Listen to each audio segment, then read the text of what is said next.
L'implication des garçons et des hommes dans la gestion de l'hygiène menstruelle a été un des éléments analysés par les recherches conduites par UNICEF et CRS dans divers contextes de la République démocratique du Congo.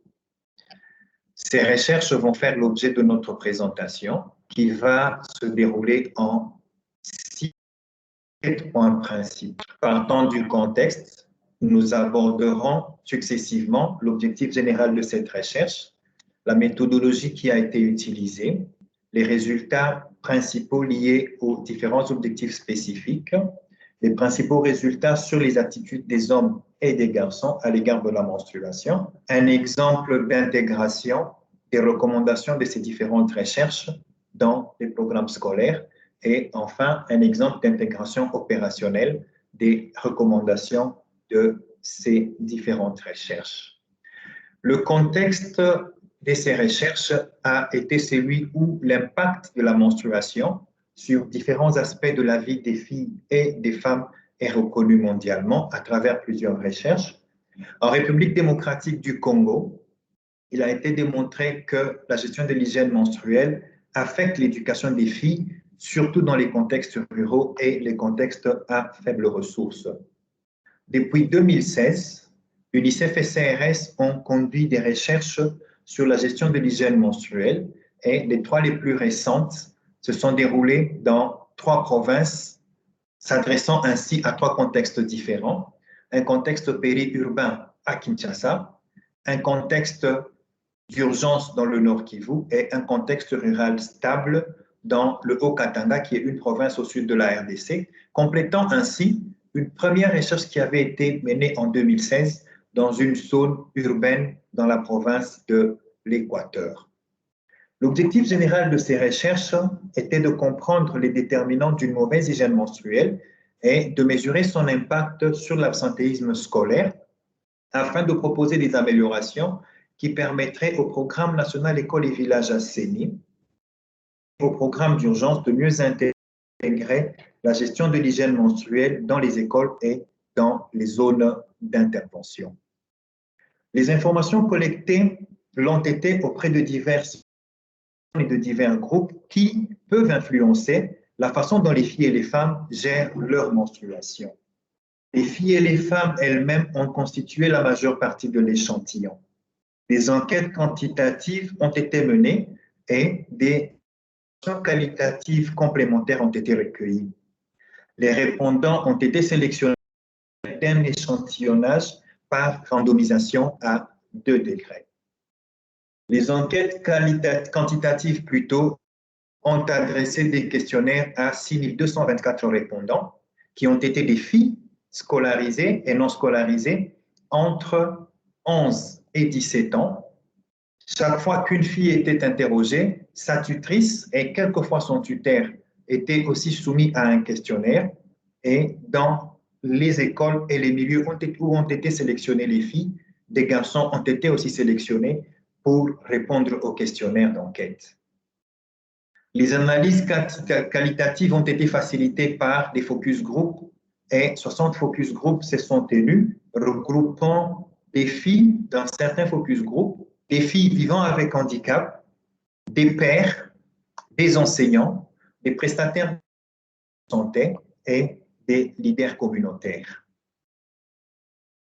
En lien avec les différents objectifs spécifiques de cette recherche, il a été conclu que les connaissances autour de l'hygiène menstruelle sont généralement faibles dans tous les milieux où sont passés les enquêteurs. Il existe un tabou important chez les hommes concernant la menstruation. Près de 10% de filles et de femmes dans la province du Nord Kivu et dans le Haut-Katanga ont reconnu que la menstruation constitue un obstacle à la scolarisation. Cela a été le cas pour environ 2,5% des femmes et des filles à Kinshasa.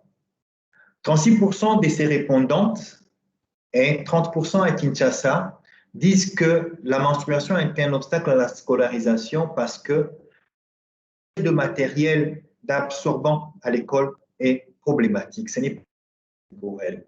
24% dans la province du Nord Kivu et 15% à Kinshasa, on pensait que la menstruation était un obstacle à la scolarisation, vu les risques de violences sexuelles qui pouvaient survenir lorsque les filles veulent se changer à l'école ou lorsque les filles commencent leur menstruation. Jusqu'à 40% dans la province du Haut-Katanga, les filles ont pensé que c'est à cause des pressions familiales pour quitter l'école et 47% ont pensé que c'est parce qu'elles arrivent en âge de se marier et de tomber enceinte que la menstruation est un obstacle à la scolarisation. En lien avec le sentiment de bien-être, il a été noté que les tabous entourant l'hygiène menstruelle empêchent les filles de se sentir à l'aise pendant leurs règles.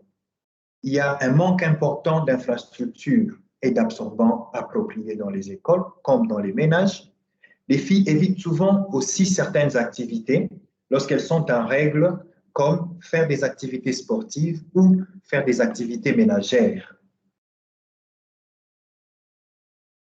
Il a été noté aussi que l'impact du programme national École et villages assainis est très faible sur la gestion de l'hygiène menstruelle. Les liens statistiques n'ont pas toujours été identifiés, mais en termes d'infrastructures, de matériel et de connaissances, il n'y a pas de différence entre les villages et écoles assainis et ceux qui n'ont pas fait partie du programme École et villages assainis. Les tabous, l'insuffisance des infrastructures, le manque de matériel et le manque de connaissances sont les obstacles les plus importants à une meilleure prise en compte de la gestion de l'hygiène menstruelle, que ce soit à l'école ou dans les ménages. La grande majorité des parents et tuteurs disent qu'il est difficile de trouver des produits d'hygiène menstruelle et la grande majorité des filles disent ne pas savoir où trouver des produits d'hygiène menstruelle. On a noté que l'absorbant le plus utilisé, près de 72% dans les milieux ruraux et dans la zone d'urgence, était des morceaux de tissu. Alors qu'en ville, à Kinshasa, les filles, même en zone périurbaine, jusqu'à 78% utilisent des absorbants jetables.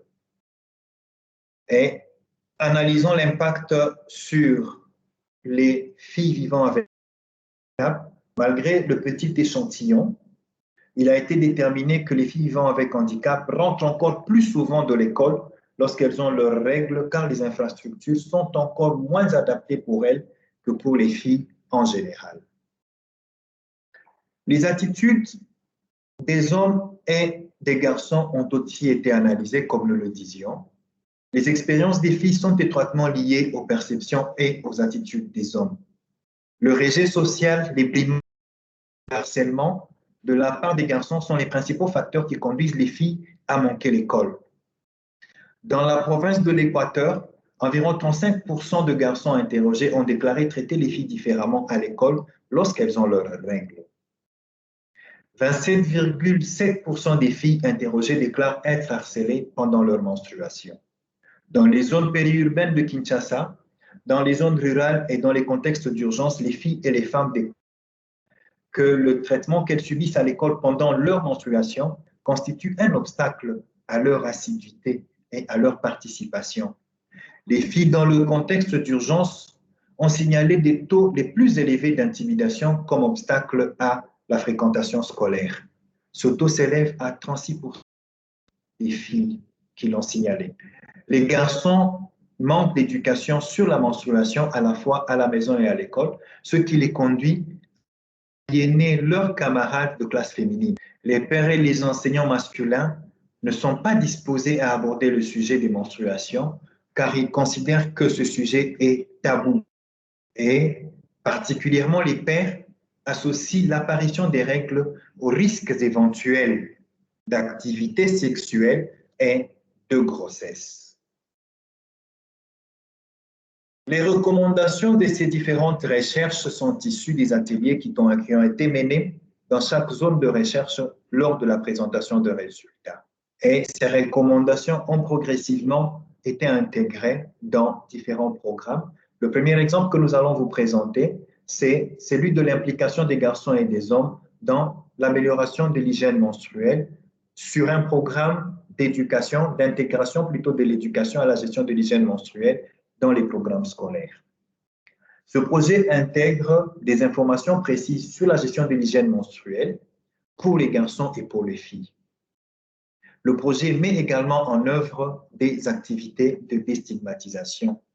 Il aborde la gestion de l'hygiène menstruelle dans le contexte général du développement des caractéristiques physiques et physiologiques des garçons et des filles, couvrant à la fois des phénomènes qui se produisent chez les garçons, comme les émissions nocturnes, et ceux qui se produisent chez les filles, comme les menstruations.